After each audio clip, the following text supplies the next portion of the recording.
Bueno, pues ahora vamos a hacer una gran presentación a un gran amigo, gran poeta, compositor y también periodista, una persona de gran trayectoria y también muy amigo también de los eventos donde estuvo presente allá en el Museo de la Casa de la Memoria Histórica. Y pues tengo el honor, el gran honor de presentar a David Roura, que está aquí con nosotros. Gracias. ¡Bravo!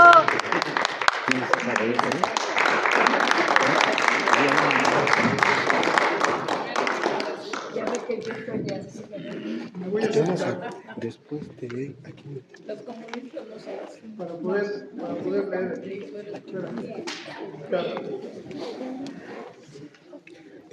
Gracias por los aplausos. Buenas tardes. Gracias a los que estamos aquí. Sabemos que ha habido problemas de logística para este acto, pero A ver si ya llegó uno está siempre para colaborar. Es una pena verdaderamente que el homenaje a Hugo sea cuando ya murió. Hugo fue un compañero, doblemente se le agradecía su asistencia. El año pasado se cumplieron 50 años, en septiembre del 2024, se cumplieron 50 años de la caída de la revista Porqué. Hicimos un acto allí en el lago Xochimilco, enfrente de donde estaban los talleres de la revista, y fueron varios compañeros del Comité 68,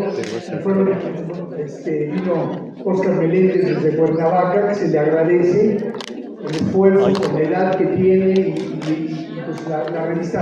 Él era primo hermano de Mario, de Roger y de Hernán Meléndez. Y entonces hicimos un acto ahí en abril de frente y dejamos un memorial a ver si se conserva. Pero uno de los que estaban ahí presentes era uno. Tendría 3 años cuando sucedió el primer zarpazo de Echeverría a la libertad de prensa, porque todo el mundo se acuerda de lo de Excelsior, de Julio Scherer, pero por nosotros fueron ahí a la Xochimilco y nos llevaron hasta el campo militar número 1, acusándonos de pertenecer al Partido de los Pobres. Yo no pertenecía al Partido de los Pobres, hubiera sido un honor para mí haber pertenecido al partido, pero sí teníamos el contacto a través de David Cabañas para poder publicar sus comunicados. Ese era Hugo.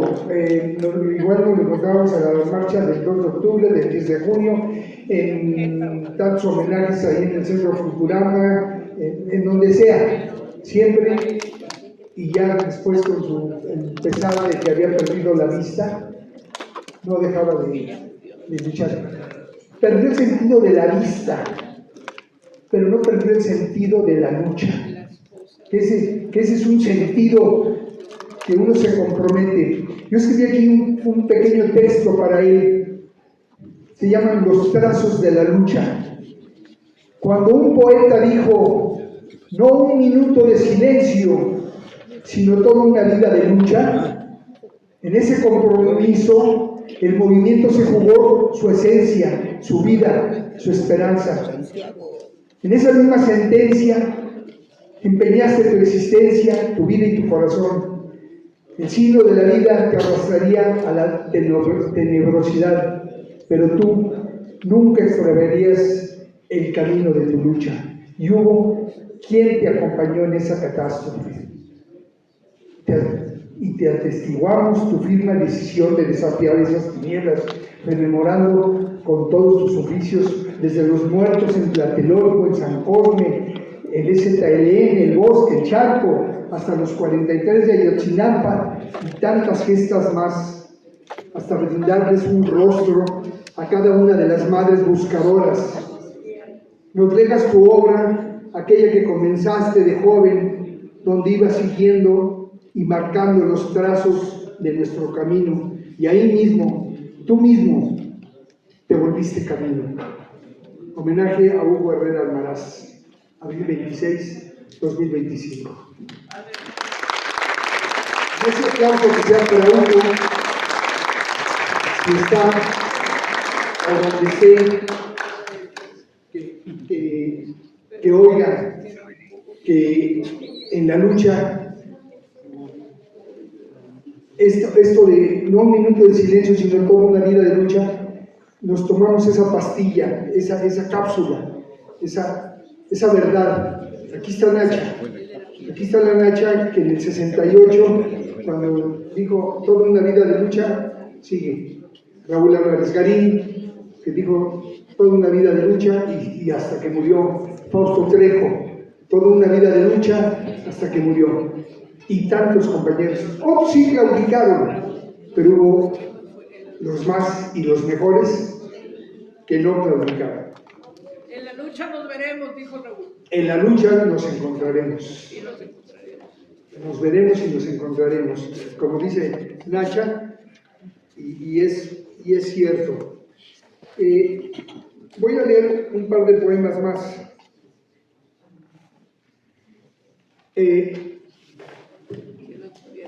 Hubo en toda esta trayectoria de lucha desde el 68, que es desde donde uno parte, tantos compañeros, pero los más importantes, cuando le dicen a Nacha que ella era dirigente del CNH, ella con mucha honestidad dice: no, la dirigente era la tita Roberta Bernal. Y sí, y era muy buena dirigente. Y a través de ella la conocimos a Nacha. Pero hablo de la honestidad de Nacha porque pues todo el mundo se quiere colgar, ¿no? En el 68, en el 2 de octubre. ¿Bueno? Yo tengo por ahí un poema que dice: yo no estuve el 2 de octubre en esta plaza. No todos estuvimos. Pero aquí, cuando menos, Nacha asistió. Están las fotos, estos testimonios. Y fue una mujer que padeció junto con Tita y con doña Adela Salazar y los dos compañeros de derecho la cárcel injustamente por 2 años, privar de 2 años de vida. Pero como dice la Nacha, los más importantes, dice: yo no era dirigente de la facultad, yo era brigadista. Y todos los que repartimos en el 68, aunque fueron volantes, nos volvimos brigadistas. Y hubo brigadas sensacionales, ¿no? Estaba la brigada, allí en la Prepa 9, la brigada Pepe el Toro, ¿no? La de Mailo Colmenares, con Paco Ignacio Taibo, pues no era tan sangrón. Se llamaba la Marilyn Monroe y era exacto lo que se necesitaba, porque Mailo cantaba, Paco Ignacio empezaba a soltar el rollo y los otros chavos que nos acompañaban recogían la lana, ¿no? Y con eso pues, se abastecían los esténciles y lo del papel para los volantes. Hubo quien dijo que también había sido brigadista, por ejemplo Oscar Chávez, sabemos que no, pero sí cantó ahí en Seúl y estuvo en algunas. Pero hubo otros cantantes que se forjaron ahí y salían a las brigadas. Pero yo creo que lo más importante de las brigadas fueron las mujeres, las brigadistas, porque asumieron su responsabilidad de no ser mujeres, en todo el sentido de la palabra. Por ahí, un día platicando con la representante de Leibero, no sé si te acuerdas, Nacha, ¿cómo se llamaba? Y también con esta Esmeralda Reynoso, que era de Prepa 7, ¿no? Ella. Dicen que llegaron allá a Filos y estaban ahí como pues, con sus jeans Levi's Strauss. Y que agarran la tía, pero muévanse, mijitas, porque aquí todos venimos a fregarle y a darle. Oye, es que ya son las 10 de la noche y 4 de la mañana que sean, aquí hasta que se termina. Ellas empezaron a eso, a no llegar a su casa por el trabajo, por la lucha, por sacar los volantes que al otro día se tenían que dar, porque las manifestaciones, los acuerdos de las asambleas salían a veces de un día para otro. Y este es un poema que yo escribí de las brigadistas. Y les hago un homenaje, quiero decir aquí a Ana Ignacia, ¿no? De la cama a la mezclilla, de la mezclilla a la minifalda, de la minifalda a la escuela, de la escuela a la asamblea, de la asamblea al debate político, del debate político al acuerdo, del acuerdo a la base estudiantil, de la base estudiantil al manifiesto, del manifiesto al panfleto, del panfleto a las brigadas, de las brigadas al morral, del morral a la marcha, de la marcha al mitin, del mitin a las pintas, de las pintas a las pegas, de las pegas al mercado, del mercado a las fábricas, de las fábricas a los sindicatos, de los sindicatos a la discusión, de la discusión al acuerdo, del acuerdo al resolutivo, del resolutivo a las tareas, de las tareas a la evaluación, de la evaluación a la transcripción, de la transcripción al festejo, del festejo a la memoria, de la memoria a la documentación, de la documentación a la ternura, de la ternura al beso, del beso a los albores de la madrugada, de los albores de la madrugada a la nueva jornada, de la nueva jornada a la praxis, de la praxis a la utopía, de la utopía a la historia. El sudor rebelde de los brigadistas, el anhelo incansable y subversivo, fueron el sustento más grande del movimiento estudiantil.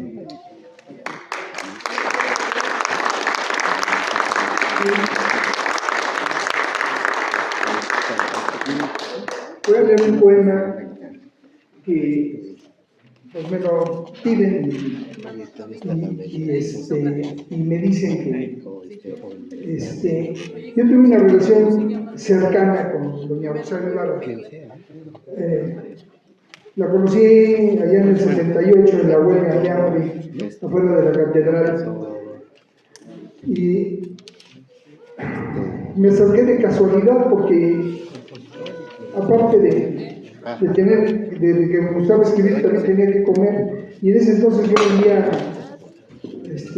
valeros y rodajas para la industria,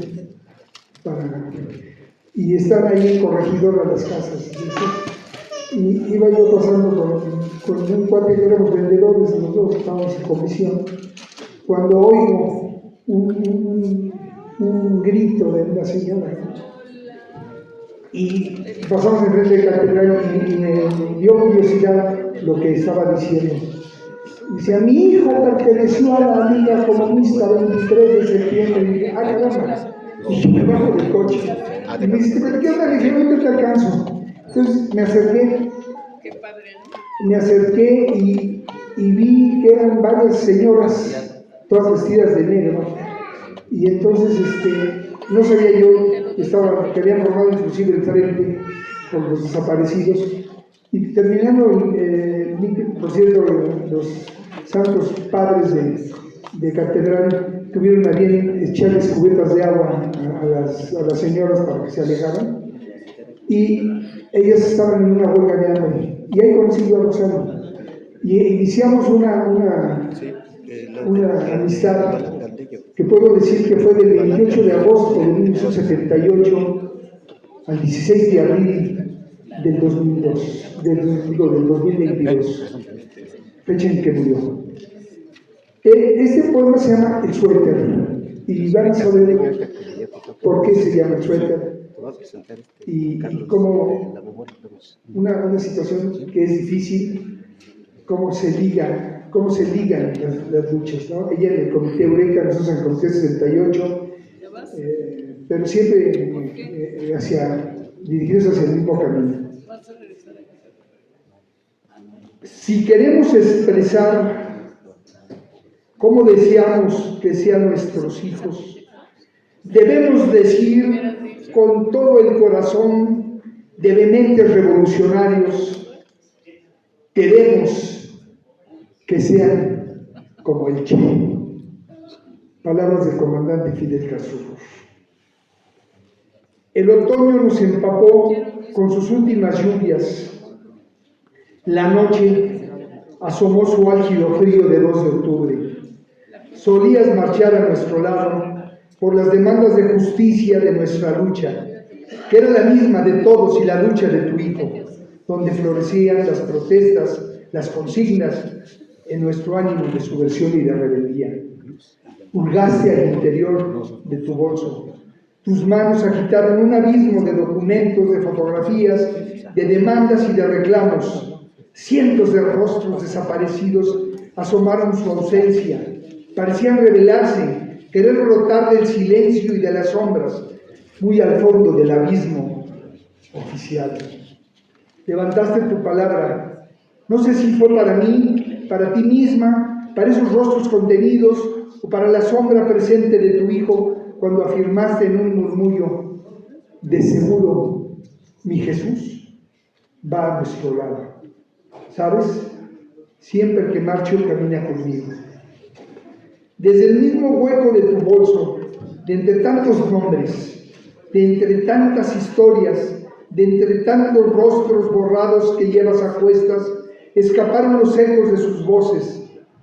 Tus manos frotaron la textura de un estambre y con tu instinto dolido de madre me brindaste el suéter que punto por punto habías tejido para tu hijo.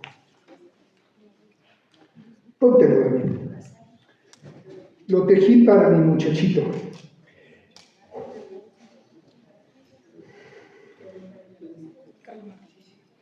Lo llevo siempre en mi bolso para que cuando aparezca, si es de noche o esté como hoy lloviendo, él no padezca de frío. ¿Sabes? Es muy friolento.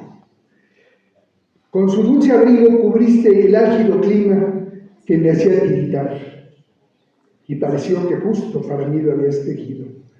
Hay entre los jodidos una talla insondable que da la medida exacta de nuestras penurias. El suéter que vivió guardado en tu bolso, refugiado por años, tramado por las manos de una madre neciamente solidaria, que al asomo de esa noche me envolvió, entibió mi pecho, cubrió mi espalda empapada y me abrazó con el calor que solo puede brindar una madre dolorida que surge desde la búsqueda de los perdidos. Era el suéter para tu muchacho, que día tras día, que de espera en espera, que de noche con noche en las afueras de las prisiones militares habías tejido para él, para el momento crepitante de su reencuentro. Desde el fondo de tu bolso, al lado de tus recuerdos, brotó la línea indómita de tu sonrisa con la que habías rescatado a tantos presos políticos y que fue el alivio a su detención ilegal, a tu dolor y a tu olvido. Como esa noche, con el suéter que tejiste para tu hijo desaparecido, me lo ofrendaste para mitigar mi lucha y mi frío. Muchas gracias. Quiero saludar a las Luz Marías, a Luz María Aguilar y a Luz María Gaitán. ¿Aguilar y qué? Gaitán. Gaitán. Perdón, ese da gacho. Ese da no sé. ¿Quieren otro poema o, Sí. o ya se cansaron? Otro poema. Pepe Olivo. Quijote Olivo. Ese. No lo traigo, muchacho. Tan chiquito. Fíjense que tuve la oportunidad, y aquí también quiero recordar a nuestro amigo, al coronel Michelis, que también ya partió, que cuando se cumplieron los 50 años del ataque a Madera, fuimos por allá y llegamos a Madera y le dije: oye, José Luis, te agradezco mucho que me... Digo, estar aquí, pues si hay un huequito por ahí le lee un poema. Y me dijo: no, David, todo el tiempo que tengo yo, lo tienes tú. Y dije: no, sí. Y ahí afuera, del cuartel donde fue el ataque,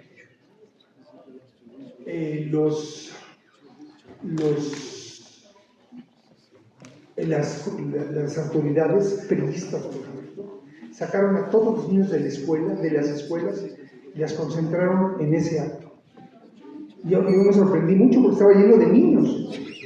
Yo había estado ahí desde las 5 de la mañana platicando con un señor que se llamaba Juan Morillo, que en el 65 tenía 14 años. Y digo yo, mi mamá me mandó a mi tamal y yo me escondí allí y me estuve 2 horas ahí porque la balacera fue así. Pero me empezó a platicar toda la reseña y ahí nos dieron las 7 de la mañana cuando empezó a llegar toda la gente y a las 8 y ahí se hizo el acto.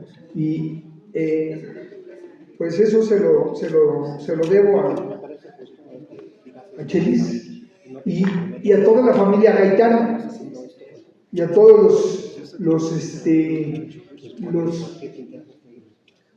la gente tan amorosa que hay en Chihuahua.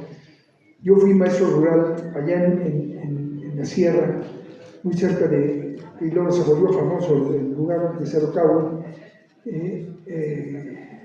Estuve en un lugar que se llamaba San José del Pinal, en la barranca de Urique. Ya estoy hablando de más porque no traigo el poema, pero voy a hablar de las activistas de la prepa popular. Es que, de la prepa popular, en la 43. Es que no vengo de mi casa. Viene de la casa chica. Vengo de la casa grande, la chica es la de mi mujer.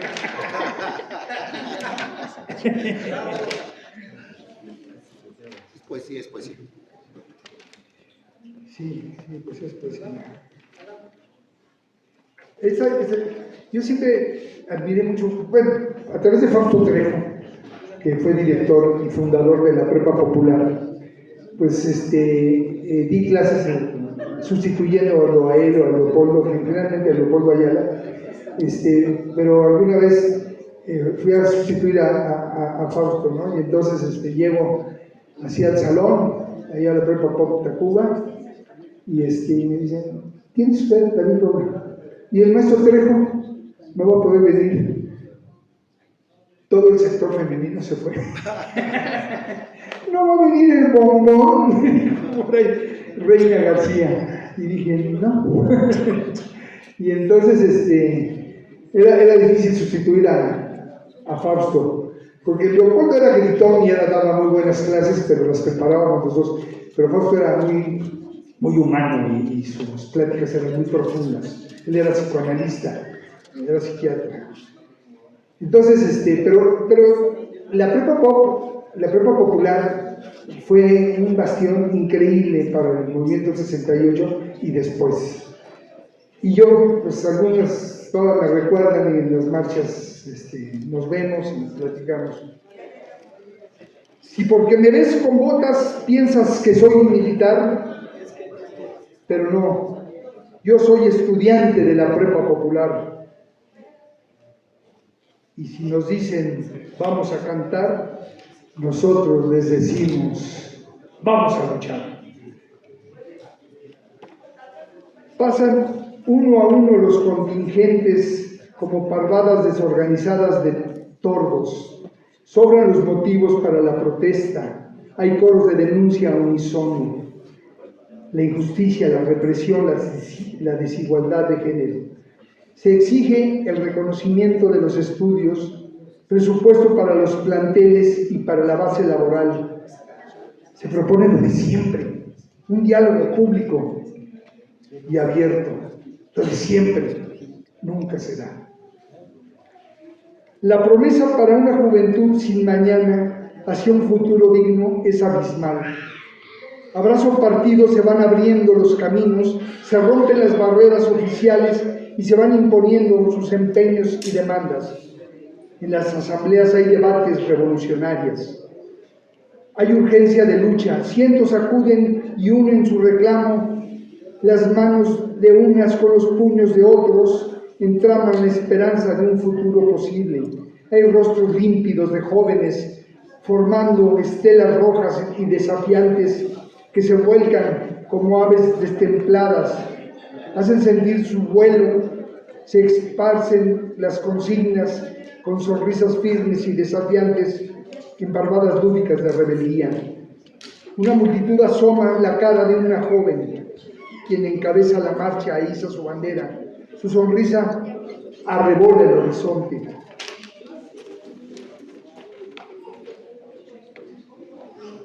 Y van de rebeldía y la utopía montadas en su alma.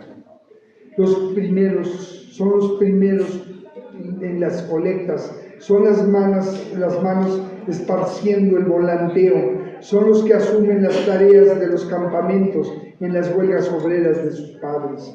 En cuántas luchas, en cuántas marchas siempre se hacen presentes, donde se cimentan las conciencias, donde se tiembla en su militancia, donde abrevan por cientos y conforman la fuerza los activistas de nuestra querida prepa popular. Esta protesta sí se escucha, esta prepa sí se siente, esta prepa sí se ve. Al recato del tiempo, su militancia sigue firme por estas calles que hicieron suyas, donde a prueba de todo ganaron para todos el derecho a estudiar sin escollos, el derecho de decidir sobre sus cuerpos, el derecho de incendiar la poesía y su decisión de amar en libertad.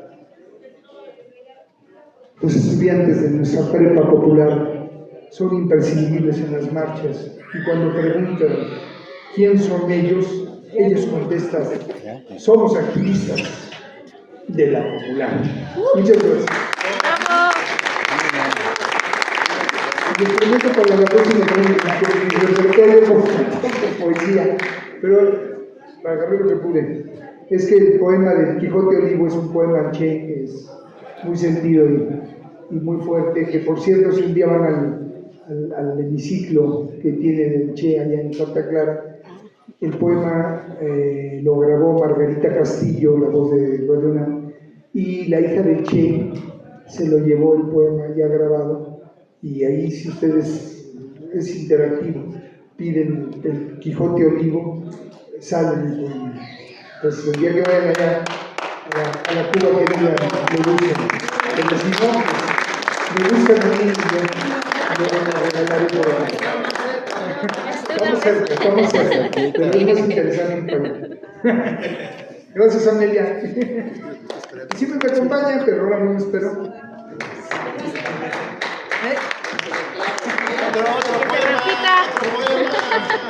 Bueno, pues, así que.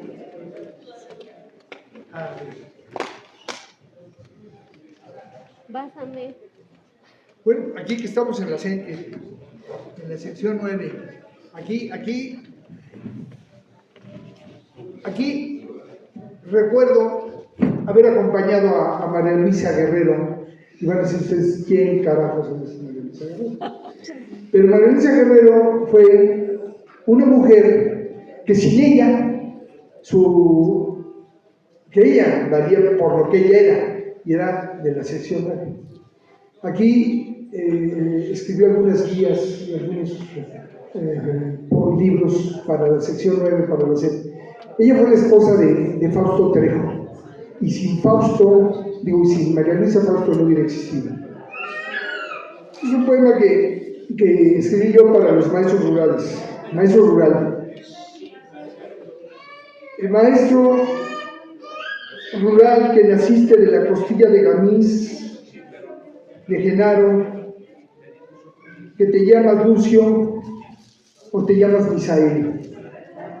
Maestro rural que emanas de las entrañas del afecto, como Saturnina, Antonia, que te llamas María Luisa, que con tu fuerza y convicción te sumas a la coordinadora en tu humilde salón de clases en la organización de la lucha popular. Maestro rural, que formas tu vocación y tu compromiso desde Madera, Matsumatzá, El Meche, desde Tenería o Ayotzinapa. Maestro rural, que desde la misma altura de la historia viertes el conocimiento de la cultura universal, pero también alimentas la esperanza, la misiva de la rebeldía, y la templanza de la cultura de nuestros pueblos. Maestro rural, que acatas tu aula entre pisos de tierra o de laja, entre pupitres de madera maltratada, entre pizarrones de color verde viejo y desteñido, que instruyes y cargas por siempre el desprecio del presupuesto oficial. Maestro rural de la costa, que enmarcas tu labor tal vez bajo un retrato de Zapata, de Cárdenas, de Lucio, de Genaro o de Misael, y que abanderas tu aula con dignidad. Maestro rural de la sierra, que en tus manos ungidas de barro saben tomar una pizarra, saben de arar la tierra, saben del trabajo comunitario, saben curar en el monte, saben blandir un machete para chapear, pero también lo usan para luchar. Maestro rural de la barranca, que tu rostro se hunde en el hambre, entre la distancia y la miseria, pero que niegas abandonar tu labor y traicionar tu vocación. Maestro rural de la montaña, que en tu lengua madre sabe conjugar la palabra y el compromiso de la comunidad, pero sobre todo enseñas el verbo luchar. Maestro rural de las últimas barrancas de la patria, que caminas entre horas por las veredas, por el largo camino de educar, que sabes convocar y organizar a la comunidad. Maestros rurales que hacen suyos los anhelos de nuestro pueblo, que elaboran el futuro a través de la educación participativa y social. Ahora les ordenan que ya no hurguen la historia, que abandonen las costumbres centenarias, que ya no muestren las necesidades en la geografía del abandono oficial. Les exigen, les ordenan de que de frente a sus alumnos solo sean asesores o monigotes, que abandonen y olviden su lengua materna para que enseñen muy bien el idioma inglés, que pronuncien a la perfección. ¿Can I help you? Da igual. Ok. Y eso, que bien me sale.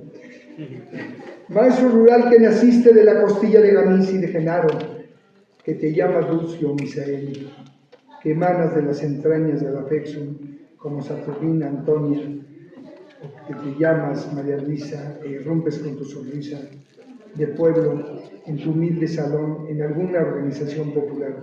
Estoy cierto que tu lucha continuará, que la afexum tendrá una larga vida y que las normales rurales por siempre prevalecerán. Muchas gracias. Pues qué bueno que hoy a ver si nos alcanza el tiempo para darnos una vuelta ya con los compas, pero pues hay que seguir en la lucha.